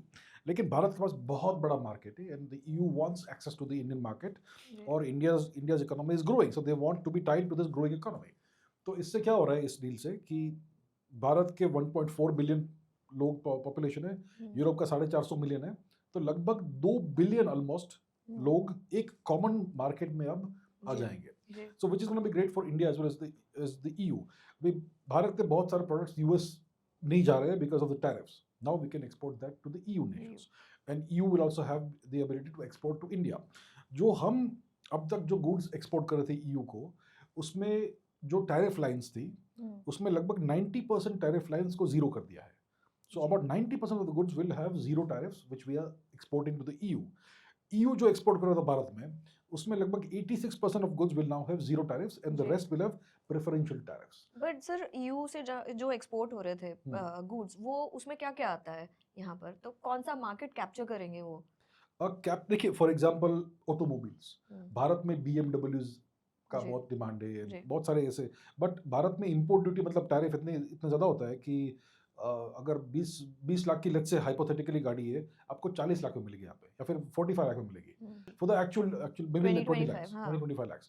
तो ये एक एग्जांपल है। ऐसे बहुत सारे अलग अलग चीज़ें हैं जो यू बेचता है, शैंपेन से, वाइन से, बहुत सारी चीज़ें हैं। And what about the dairy? और डेयरी हम शायद नहीं अलाउ कर रहे हैं। या so India is gonna protect the dairy and the agriculture industry for sure. लेकिन बाकी सब जो हाईटेक चीज़ें हैं and so on which we want from the EU, we're going to give them very good tariff lines, maybe 0% tariffs or very preferential tariff rates. तो इसके लिए, so that is a great thing for the EU. EU को भी US squeeze कर रहा है। Trump बोलता है मैक्रो को कि मैं आपके ऊपर 100% टैरिफ डाल दूंगा, और बहुत सारे नेशंस, EU नेशंस के ऊपर काफी टैरिफ्स डाले हैं यूएस ने। सो EU के लिए अभी क्या होगा, they will have this guaranteed access to this massive growing market. So it is great for the EU, और हमारे लिए भी बहुत अच्छा है। हमारे जो फार्मास्यूटिकल इंडस्ट्रीज है, फार्मास्यूटिकल इंडस्ट्री और बहुत सारी अलग अलग टेक्सटाइल इंडस्ट्री, इन सब इंडस्ट्रीज के लिए बहुत अच्छा बून होगा ग्रोथ होगा to export our products to the EU। और इससे जो दूसरे एशियन नेशन से लाइक बांग्लादेश, उनका भी थोड़ा नुकसान हो रहा है, ऐसा सुना है मैंने। सो या बट ये इकोनॉमिक है या कहीं ना कहीं ये थर्ड पोल की शुरुआत है जो यूएस पे डिपेंड करेगा ना चाइना पे? थर्ड पोल तो नहीं है, it's more of an economic alliance, economic pole you can say. Geopolitical pole तो नहीं है, it is an economic pole you could say. तो इसके कारण यूएस भी डेफिनेटली खुश नहीं है, बिकॉज अभी जो उनका लेवरेज था ईयू के ऊपर और भारत के ऊपर, वो अब कम हो जाएगा। अब ये जो हमने डील साइन किया है, इट इज ऑलरेडी साइंड, उसको रेटिफाई करने में शायद 6 महीने लगेंगे। So may be by the end of this year latest ये डील इम्प्लीमेंटेशन में आ जाएगा, and then it will be great for both the economies. तो ये बहुत अच्छा है भारत के लिए और EU के लिए, mostly win-win situation है। Okay. ट्रम्प ने रिसेंटली नॉर्वे को लेटर लिखा था कि नोबेल प्राइज जो है, मुझे नोबेल पीस प्राइज मुझे नहीं मिला, तो अब I am not obligated to think about peace. तो ये इतनी मतलब बड़े ही अनप्रेडिक्टेबल से आंसर्स और कहीं पे भी कुछ भी बोल देना, ये ऐसी पार्टनरशिप आप कभी भी स्टेबल देखते हैं, या स्टेबल पार्टनरशिप किसी के भी साथ बिल्ड हो सकता है उनका? देखिए, Trump is just the face of the US and वो he has cultivated this aura of unpredictability, और उसके स्टेटमेंट्स बहुत इराटिक होते हैं। He obviously has a big ego, और वो चाहता है कि मुझे भी ये चीज़ मिले जो बाराक ओबामा को मिली है, राइट, नोबेल पीस प्राइज, और नॉर्वे ने ऑब्वियसली इसको दिया नहीं है, तो इससे वो नाखुश है, ही इज अपसेट, और इसलिए उसने वो ट्वीट किया है। सो जब तक ट्रम्प प्रेसिडेंट रहेगा यूएस का नेक्स्ट 3 इयर्स, उसके सारे एक्शंस और बिहेवियर्स और स्टेटमेंट्स काफ़ी इराटिक रहेंगे। That is just the nature of Trump, but behind this madness there is a method. Okay, Trump is a tool that is being used by the United States, by the US establishment, to achieve certain geopolitical and economic objectives, and he is the best tool for this time, for the next 3 years. So so Trump जाने के बाद US के policies actually change नहीं होने वाले हैं, उनका शायद behavior change होगा, maybe the next president will be more stable, लेकिन उनके objectives change नहीं होंगे, they will continue on the same path that Trump is laying down right now. But कहीं ना कहीं आपको नहीं लगता है जब आप उस लेवल पे होते हो जहाँ ट्रम्प है, you need to have that power? Power तो है उसके पास, मतलब हम वैसे वो मोदी में नहीं देखते हैं ना. Do you think Modi should also be in that way? नहीं, because India is not that powerful. Yeah. So Modi can't behave that way. See, ideally एक statesman, एक world leader में थोड़ा वो gravitas होना चाहिए. वो थोड़ा that presidential behavior होना चाहिए. जो ट्रम्प नहीं है. He acts like a child sometimes. Yeah, You know, sometimes mad. like a spoiled child, angry child. Zid. उसने वो जानबूझ के वो ऐसा image cultivate किया है, but he knows what he wants. Okay. And he will seek all that. Okay. So recently Trump ने एक सीक्रेट वेपन के बारे में बात किया है. डिस्कॉम्बोब्यूलेटर. जी. राइट. सो जिक्र उन्होंने किया जहां रशिया और चाइनीज डिफेंस सिस्टम को जैम कर दिया गया. सो अब क्या ऐसा होगा कि वॉरफेयर के टाइम टेक्नोलॉजी का इतना इस्तेमाल होगा कि इलेक्ट्रॉनिक्स सब कुछ टेक्नोलॉजी वाया ही होगा ड्यूरिंग द वॉर? देखिए, technology is the most important thing. और जिस नेशन के पास सबसे एडवांस टेक्नोलॉजी है, that nation typically rules the world. Typically अभी यूएस के पास बहुत सारी ऐसी टेक्नोलॉजीज होगी जिसके बारे में किसी को पता नहीं है. ओके. यूएस के पास एक बहुत ही महत्वपूर्ण ऑर्गेनाइजेशन है, DARPA. It is the American version of DRDO. 1958 में डार्पा और डीआरडीओ की स्थापना हुई, एक यूएस में एक भारत में.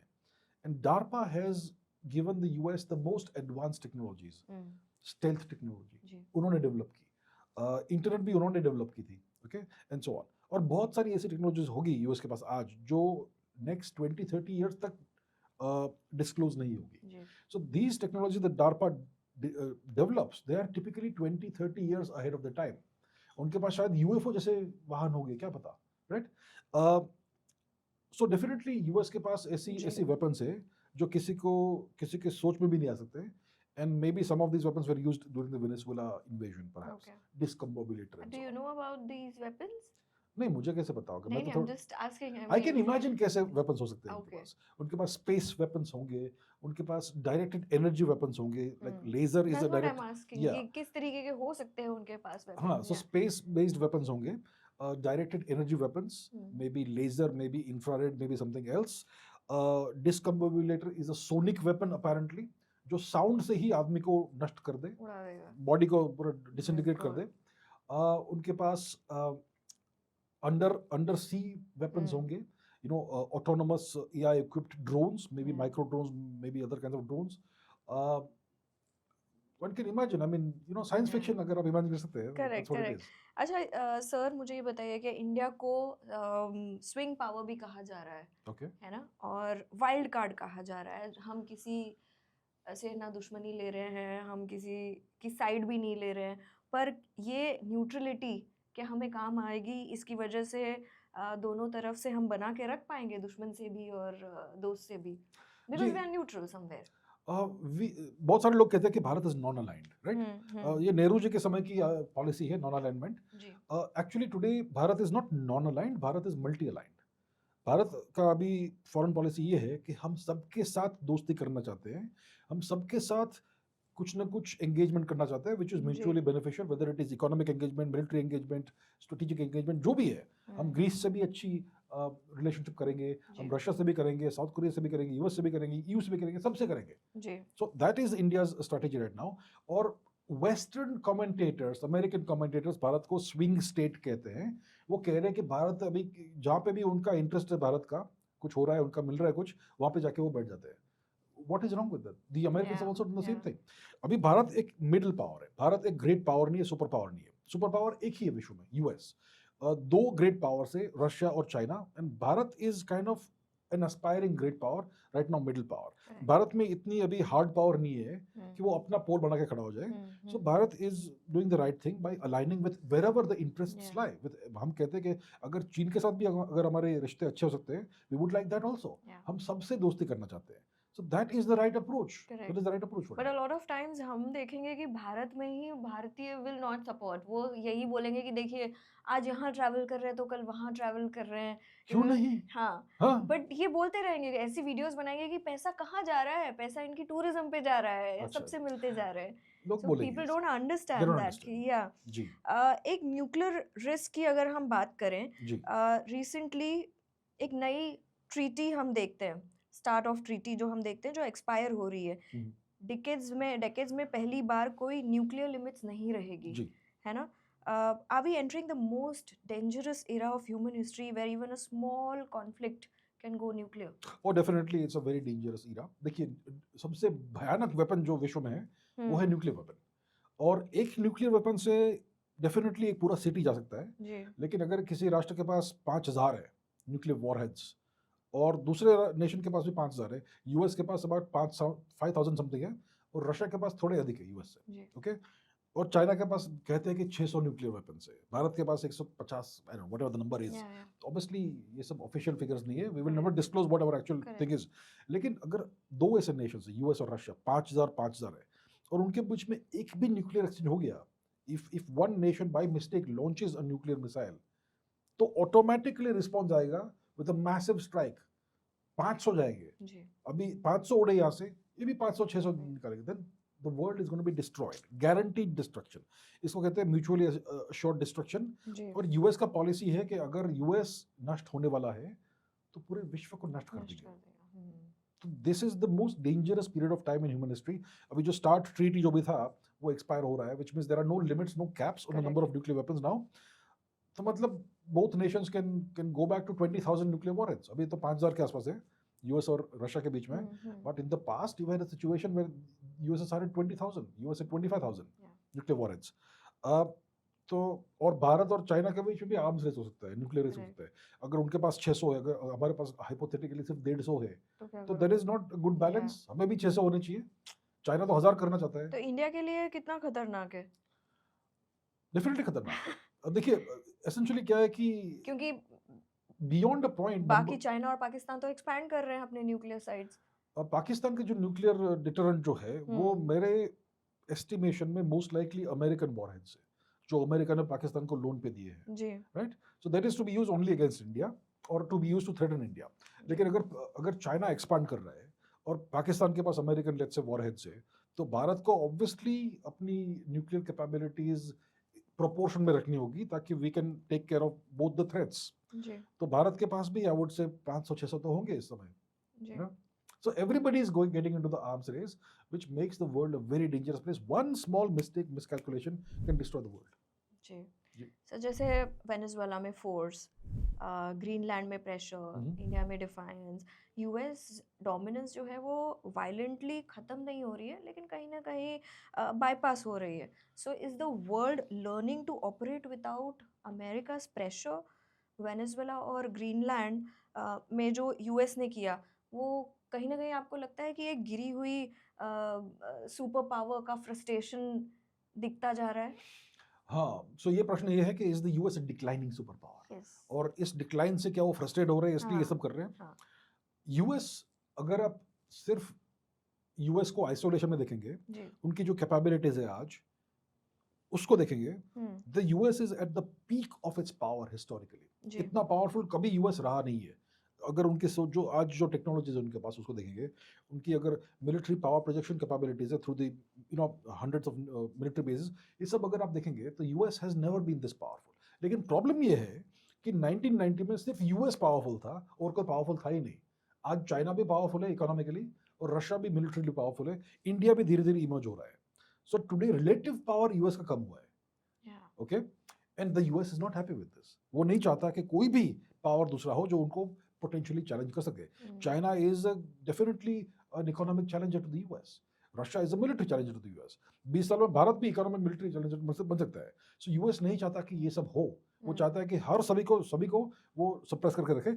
इसलिए यू आर सीइंग वेनेजुएला, इसलिए that's why you are seeing Greenland, you are seeing US frustration. US is worried that all these emerging powers will take away, will become maybe as powerful as us. तो ये उनकी बहुत बड़ी चिंता है ये, correct. और इसीलिए जो भी वो कर रहे हैं वो इसलिए आज वो सब कर रहे हैं। तो कहीं ना कहीं हम सबको यूएस की जरूरत है ही। यूएस की जरूरत नहीं है हमें, लेकिन it is a fact of life we have to deal with. या देखिए भारत की अगर बात करें हम, भारत एक सॉवरेन राष्ट्र है। हाँ विश्व में सिर्फ 5 सॉवरेन नेशंस है, okay, US, China, Russia, Bharat, Israel, 5 ही है, बाकी कोई सॉवरेन नेशन नहीं है। ओके अभी सॉवरेनिटी के क्या क्या पहलू होते हैं? एक होता है इकोनॉमिक सॉवरेनिटी, मतलब आप अपनी करेंसी और इकोनॉमी कंट्रोल करते हो, we do it. Territorial sovereignty, जो हम कंट्रोल करते हैं, legislative and political sovereignty, policies और वो हम कंट्रोल करते हैं. Military sovereignty, we control over military. लेकिन टेक्नोलॉजिकल सॉवरेंटी में भारत सॉवरेन नहीं है. एक्चुअली कोई भी नेशन टेक्नोलॉजिकली सॉवरेन नहीं है कंप्लीटली. लेकिन भारत पूरी तरह से डिपेंडेंट है on the United states for technology. YouTube, Instagram, internet, Google, Gmail, ये हर चीज में भारत डिपेंडेंट है. Bharat is completely penetrated by the Americans. इसलिए तो हम नैरेटिव वॉर में हार जाते हैं. जी बिल्कुल, everything is controlled by the Americans. China ने सही स्टेप्स लिए हैं. China is not compromised by the US. India is completely penetrated. So ये चीज में भारत बहुत पीछे है, and the government has done nothing to change this. That's a big problem and that's a big failure of the government कि भारत ने अपने platforms खड़े नहीं किए. करेक्ट. और इस पे होना भी चाहिए काम, पर पता नहीं. आई थिंक वैसे प्लेटफॉर्म्स आए भी हैं, बट वो चलते नहीं है एज कम्पेयर टू इंस्टाग्राम ले लीजिए या दूसरे यूट्यूब ले लीजिए. क्यों नहीं चलते? क्योंकि क्वालिटी बहुत बुरी होती है. Quality should be world class if you want people to adopt, right? You can't expect Indians today to compromise with the standards and adopt a substandard product. तो products world class होने चाहिए. हमारे पास पैसा है, टैलेंट है, सब कुछ है, लेकिन हम products नहीं बना रहे. We are not building the platforms. We are not building search engines. We are not coming out with sovereign AI systems. कुछ नहीं कर रहे. I mean थोड़ा बहुत काम भी apparently हो रहा है कि भारत सरकार AI में कुछ इंटरेस्ट ले रही है. Let's see. Let's wait and watch. Let us be optimistic. Absolutely. क्योंकि बीच में WhatsApp जैसे काफी सारे एप्स भी आए थे, बट चले नहीं हैं. मुझे नहीं लगता कि चले हैं. So problem, the fault lies with us. Yeah. It is not the Americans' fault कि हम कुछ नहीं कर रहे हैं. चावड़ा सर, ये बताइए कि बॉर्डर पे हमेशा टेंशन का न्यूज़ आता रहता है हमें, है ना. प्रेस नोट 3 ईज कर रहे हैं ताकि चाइनीज इन्वेस्टमेंट आ सके. ओके. वॉशिंगटन चाहता है कि हम उनके फ्रंटलाइन प्रॉक्सी बने रहे, पर हम डायरेक्टली बीजिंग से डील कर रहे हैं. So why does this make US so uneasy? US का ये डर है कि अगर भारत और चाइना ने अपने जो प्रॉब्लम से उनको रिजॉल्व कर दिए, तो फिर भारत और चाइना में जो इतने दशकों से एनमिटी है वो चली जाएगी. एंड देन अगर भारत और China for some reason cooperate करने लगे, तो फिर यूएस का जितना भी लेवरेज है भारत के ऊपर, चाइना के ऊपर, वो बहुत कम हो जाएगा. राइट. यूएस चाहता है कि भारत और चाइना शत्रु रहे, एनिमीज रहे, right, all the time, because that allows the US to control India also, and to also put pressure on China by using India as a proxy. They would like to use India as a proxy. हम नहीं चाहते कि वो हमें इस तरह से use करें. प्रॉब्लम ये है कि चाइना ने डेलिबरेटली जो बॉर्डर है भारत और तिब्बत के बीच का बॉर्डर, उसको अनडिमार्केटेड करके रखा है.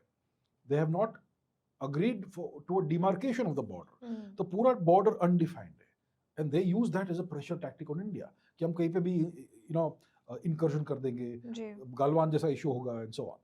अभी China is under immense pressure from the US, and maybe the Chinese should perhaps reconsider now. तो अगर भारत और चीन के बीच में अच्छे relationship चाहिए, तो the central issue is the border. अगर चाइना बॉर्डर को डिफाइन करने में सहमत नहीं होता है, then we cannot have better relations with China, right? So China should now introspect. ये सारी जो प्रॉब्लम है भारत और चीन के बीच में, वो चाइना ने ही क्रिएट किया है by not agreeing to a demarcation. अगर वो डिमार्केशन हो गया, तो भारत और चाइना के बीच में जितने भी टेंशन से चले जाएंगे, and then India and China can go forward with a better constructive relationship. अगर ऐसा कुछ हो गया, दोस्ती हो गई, तो वंडर्स ही हो जाएंगे. किसी ने नहीं सोचा हो वैसी डील्स हो जाएगी. फिर भी दूसरे भी इश्यूज है. फॉर एग्जांपल ट्रेड इम्बैलेंस का इशू है. Do you think we can control China by trade? अगर China is greatly invested in the Indian economy, okay, through trade, तो it doesn't make sense for China to go to war with India. अगर आपके बहुत बड़े investment से, देखिए for example EU और भारत में हो गया अभी डील, और the EU will increasingly get invested in the Indian economy. So the EU will not want that India goes to war or gets destabilized. तो वो भारत को actually support करेंगे और भी, क्योंकि they are invested in Bharat. Similarly, if China gets invested in Bharat more than what it is today, तो China भी नहीं चाहेगा कि भारत का पाकिस्तान से भी युद्ध हो और किसी से भी युद्ध हो. So it makes sense to have strong trade relations with nations like China and all. But वो relation ऐसे होने चाहिए कि it should not be a one-way relationship. कि चाइना सारे finished goods dump करे भारत में. Trust issues is major problem. हम वापस वो वाली गलती नहीं कर सकते ना कि उन पे ट्रस्ट करके हम उन पे डिपेंड हो जाएं. वो वाली भी गलती हम नहीं कर सकते. तो जैसे फॉर एग्जांपल आप किसी लीगल एग्रीमेंट में साइन करते हो, साइन करने से पहले आपको सब कुछ पढ़ना पड़ता है कि भाई किसने ड्राफ्ट किया है, does it favour the other side more than me, all that. Similarly, if we do a trade deal with China, we have to look at all the details. It has to be a balanced thing. अभी China के favour में बहुत है trade. China को हम raw materials बेचते हैं, they sell us finished goods, so they get the benefit. You know, they have a big advantage in trade. तो हमें उसको रिड्रेस करना है, but how to redress it वो देखना पड़ेगा. बहुत सारी गलती हमारे भी है कि हम इतना मैन्युफैक्चरिंग नहीं कर रहे, right? So we have to become a manufacturing power. Make in India तो बोल रहे हैं सर, लेकिन देखिए भारत में स्लोगन्स तो बहुत अच्छे हैं. Indian ocean is our strategic backyard, very nice slogan actually है. अगर आप इंडियन ओशन में जाओगे आपको इंडियन शिप दिखेंगे कहीं पे? कौन सा स्ट्रेटेजिक बैकयार्ड हो गया आपका? सो स्लोगन्स तो बहुत हम बनाते हैं, लेकिन do we actually execute on the slogans? We are not that good thus far on doing that. तो मेक इन इंडिया बहुत अच्छा स्लोगन है. It is good for inspiration and all, but उस पे काम भी कीजिए. Correct. Right? Yeah, so वो होता है ना वॉर क्राई जैसा. तो वो एक इंस्पिरेशन देता है, but then don't know what's happening. देखिए सिर्फ जय श्री राम बन के कोई हिंदू नहीं बन जाता. जय श्री राम बोल के सिर्फ आप हिंदू नहीं बन गए. Right? You have to actually be Hindu, whatever it is. Right? So ये बात है. So we are great, we are big on slogans and not that good on execution. मैं नहीं कह रहा हूँ कि मेक इन इंडिया फेल हुआ है. It is going okay, but it needs to be much better than what it is right now. Yeah. जब waste और इंडिया के बीच गैप्स आ जाते हैं, तो चाइना और रशिया को वल्चर की तरह मौका मिलता है. Are we accidentally creating more room for the dragon and the bear to expand? We are not doing any of that. No. नहीं, ये सारा जो अभी विश्व में जो भी टेंशन से जो भी प्रॉब्लम्स है, वेस्ट ने खड़े किए हैं. The West forced Russia's hand on Ukraine. Russia नहीं चाहता था कि ये सब हो, लेकिन वेस्ट ने, यूएस ने जो यूक्रेन में रेजिम चेंज किया फर्स्ट ऑफ ऑल 2014 में, यूरो मैदान कूप जो उन्होंने किया, उसके बाद रशिया को क्राइमिया लेना पड़ा. उसके बाद 6-7 साल 8 साल तक यूक्रेन ने दोनबास रीजन पर कितना अत्याचार किया वहाँ के लोगों के ऊपर, इसलिए रशिया को ये करना पड़ा. So the West has created the situation, and then they paint Russia as the vulture. Yeah. Russia is actually the victim in this matter. Yeah. Ukraine historically was Russian territory. Historically, रूस जो लोग थे, उनका सबसे पहला capital कौन सा था? मॉस्को था? नहीं, कीव था. ओके, यूक्रेन जो राष्ट्र है, उसका नाम है उक्राइना. उक्राइना शब्द जो है, उसका मीनिंग क्या है रूसी भाषा में? उक्राइना का Borderlands of what? Borderlands of Russia, right? तो अगर आप हिस्टोरिकली देखेंगे तो the West is the aggressor, and they are the aggressors. They create, वो आपके ऊपर बहुत अच्छा अत्याचार करेंगे. फाइनली आप उनको मारोगे तो वो बोलेगे कि you are the vulture, you are the aggressor. ये करते हैं. So I don't think so. Bharat और वेस्ट में obviously gaps है, जैसे आपने कहा. The gaps are not of our creation. The West destroyed India. The British occupied India for 2.5 centuries, destroyed India in every way.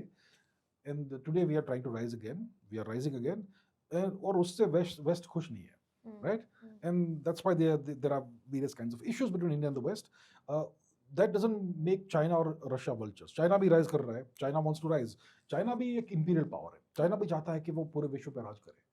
China, देखिए China ऐसा nation है. It hero worships the US. Yeah. The Chinese try to emulate everything the Americans are doing. तो China चाहता है कि वो भी पूरे विश्व पे राज करे. They want to replace and displace the US by 2050. But they are doing it, sir. If we look at the speed, they're doing it. No, you have to admire the Chinese. Yeah. Okay, you have to admire them. Yes. वो हमारे दुश्मन है जो भी है, वो ठीक है. But you have to admire what they're doing. They are doing what we are not able to do. We are not able to do because we have our own internal problems. कहीं ना कहीं हम अपनी security ही threat में डाल रहे हैं. जी, हम अपने रिफॉर्म्स नहीं कर रहे, कुछ ठीक नहीं कर रहे. We are only, creating our problems for ourselves. Yeah. The Chinese have reformed their system. The Chinese have made it good. तो China को is a nation worthy of admiration, but we have to be careful of China. कि वो इतने आगे निकल गए हैं, economically at least, militarily भी. So it can be a big threat to India. Yeah. So we have to be realistic about China. हमें अच्छे relations चाहिए, but be very careful about them. Be very careful. Hindi चीनी भाई नहीं है आज नहीं है. चावड़ा सर, अभी ना रिसेंटली यूएई के रूलर आए थे इंडिया में, मोहम्मद बिन जायद. हाँ जी. तो वो अपैरेंटली इंडिया आते हैं और मोदी जी से मिलते हैं, 2 घंटे में मिलके चले जाते हैं. तो क्या हुआ होगा? जी, जनरली कोई पर्सनली मिलने आता है, हाँ. तो आप उनको कुछ बात करनी होगी जो फोन पे बात नहीं होती है. करेक्ट. वो फोन पे बात नहीं कर सकते. और वो सिर्फ 2 या 3 घंटे के लिए भारत आए थे और चले गए थे. So obviously something very important was there. तो मोहम्मद बिन जायद जी भारत आए, दिल्ली आए, प्रधानमंत्री जी उनसे मिले. आई थिंक उनको एयरपोर्ट में मिलने गए थे मोदी जी. और फिर कार में गए मोदी जी के घर पे, फिर 2 घंटा बात हुई और वापस चले गए। हो क्या रहा है? और भारत और यूएई के बीच में बहुत अच्छा रिलेशनशिप है ऑलरेडी। एक क्या क्या कहते हैं, ट्रेड एग्रीमेंट भी है और अपेरेंटली अब डिफेंस एग्रीमेंट भी बढ़ने वाला है एंड सो ऑन। तो सिचुएशन क्या है इज द क्वेश्चन, राइट? देखिए, अभी रिसेंटली लास्ट ईयर एक अनाउंसमेंट हुआ था, न्यूज़ आया था कि पाकिस्तान और सऊदी अरेबिया ने एक म्यूचुअल डिफेंस कोऑपरेशन एग्रीमेंट किया है कि if one nation is attack the other nation has to come to this nation's aid. मतलब फॉर एग्जांपल, किसी ने सऊदी पे अटैक किया तो Pakistan has to go and help Saudi. किसी ने पाकिस्तान पे आक्रमण किया तो Saudi has to help them. Very bad agreement for India, right? तो सऊदी और पाकिस्तान ने एग्रीमेंट किया है। इसमें एक और हिडन एक्टर है, वो है तुर्की। Turkey is also in this alliance. Saudi, Pakistan, Turkey, 3 Sunni Islamic nations are together. Okay, मैं इसमें रिलीजियस एंगल नहीं है actually, but these are 3 Sunni Islamic nations, they are together in this matter. Religious भी हो सकता है सर, पोटेंशियली इट्स पॉसिबल, ठीक है। सऊदी अरेबिया रिसेंटली काफी लिबरलाइज हुआ था, राइट? उनके जो डी फैक्टो रूलर है श्री मोहम्मद बिन सलमान, उन्होंने काफ़ी सारे रूल्स रिलैक्स किए, लेडीज़ को अभी ड्राइव करने की अनुमति दी है and so on so fourth. और उन्होंने बहुत सारे प्रोजेक्ट्स स्टार्ट किए सऊदी अरेबिया में। जो लाइन सिटी है वो है, NEOM project and all. So the objective was to liberalize Saudi Arabia and move Saudi Arabia gradually the economy away from only oil. दूसरी भी चीज़ें, make Saudi Arabia an attractive investment destination like the UAE. लेकिन ये सफल नहीं हुआ है. It's not worked out very well. So Saudi Arabia ने अब लगता है decide किया, we will go back to our fundamental roots. Core fundamental roots will become another like nation like Pakistan and Turkey, and we will align with Pakistan and Turkey. So Pakistan और तुर्की दोनों very strongly anti-India है. Saudi Arabia is aligning with Pakistan and Turkey. Now इसमें हम मोहम्मद बिन जायद की क्या बात होती है? एक hidden rivalry है वेस्ट एशिया में, which is Saudi Arabia versus UAE rivalry. Okay? Saudi Arabia कुछ सालों से, Saudi Arabia is a major exporter of oil. Saudi Arabia कुछ सालों से चाइना को ऑयल एक्सपोर्ट कर रहा है, लेकिन पेमेंट ले रहा है in Chinese yuan, not US dollar. So ये वेरी नॉटी बिहेवियर, राइट? हाँ, तो ये है, UAE will always will not do that. और यूएई और इजराइल का बहुत अच्छा रिलेशनशिप है, ओके? और यूएई और इंडिया का भी बहुत अच्छा रिलेशनशिप है। तो on the one hand we have Saudi Arabia, Turkey, Pakistan, on the other hand you have India, UAE, Israel. तो ये 2 पैरेलल रिलेशनशिप्स बन रही है, दीज आर राइवल रिलेशनशिप्स। अभी ईरान का भी इशू है। ईरान, यूएई, अभी यूएई डरता है ईरान से, हर कोई डरता है ईरान से, because Iran is very powerful. और ईरान और यमन का कनेक्शन है, यमन और लेबनान का कनेक्शन है, सॉरी, ईरान और लेबनान का। ईरान के कुछ नेशन है जो उनके अलाइज और प्रॉक्सीज है। एक सीरिया भी था, सीरिया में तो अभी आईसिस का राज है, श्री बशर अल असद को निकाल दिया। तो ईरान और यमन जो है, वहाँ पे एक अंसर अल्लाह फैक्शन है जिसको हुथीज कहते हैं, हुथीज। तो Iran has been supplying missiles etcetera to the Houthis to control the strait of Bab el Mandeb between the Red Sea and the Arabian Sea, उस चोक पॉइंट को कंट्रोल करने के लिए। तो इजराइल ये चाहता है कि उस चोक पॉइंट को इजराइल कंट्रोल करे। तो वहाँ पर नॉर्थ सोमालिया में जो रीजन है उसको सोमालीलैंड कहते हैं, which is the de facto separate nation. उसको इजराइल ने रिकग्निशन दिया है और यूएई ने भी डी फैक्टो रिकग्निशन दिया है। So they will now create this, this give recognition to this separate nation Somaliland, and may B they will build military bases there to control this choke point. तो ये सब चल रहा है, शायद भारत भी उसको रिकग्निशन दे परहैप्स, या। तो दैट्स व्हाट्स हैपनिंग। तो इसके संदर्भ में इस पूरे मामले के कनेक्शन में शायद मोहम्मद बिन जायद भारत आए होंगे मोदी जी से मिलने। एग्जैक्टली क्या डिस्कशन हुआ होगा वो तो हम कह नहीं सकते, because it's gonna be very confidential. लेकिन obviously it's a very strong positive relationship we have with the UAE, and that will continue. देखिए, यूएई एक बहुत इंटरेस्टिंग नेशन है। वहाँ पे लगभग 40% लोग भारतीय मूल के हैं, right? It's a Indian majority nation.